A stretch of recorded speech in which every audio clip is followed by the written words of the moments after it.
म्हशी आणल्यापासून मला आता बऱ्याचपैकी फायदा आहे.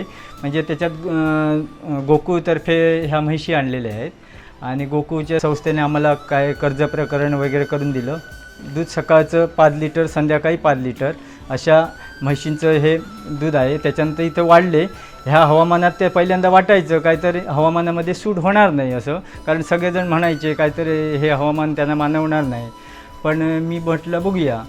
आमच्या मोठ्या गावातले सगळेजण म्हणून जवळजवळ आम्ही 9 शेतकऱ्यांनी 29 म्हशी आणल्या. पहिल्यांदा आम्ही 5 जण हरियाणाला गेलो, स्वतः तिथं जाऊन खरेदी केली, बघितले वगैरे, पास केले. आम्हाला सवय नव्हती, एका हाताने दूध काढायचो पहिल्यांदा.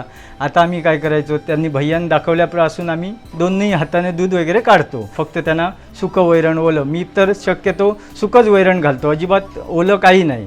कारण मी कोल्हापूरवरून कडबा कुट्टी मागवतो आणि स्वतः घेऊन ती घालतो यांना. गोकुळचं खाद्य आहे, गोकुळचं मिनरल मिक्सचर वापरतो, त्याच्यामुळे बऱ्यापैकी रिझल्ट आहे. आता हे 3रं विध आहे त्यांचं. तिन्ही वितामध्ये मला तर वाटतं काही प्रॉब्लेम नाही आहे आणि लोकांनी अशा प्रकारच्या म्हशी आणाव्या शक्यतो. कारण ह्या गावठी म्हशी आहेतच, पण त्याच्याबरोबर ह्या म्हशी जर जोड म्हणून आणल्या ना तर चांगल्या प्रकारे दूध उत्पादन घेता येईल.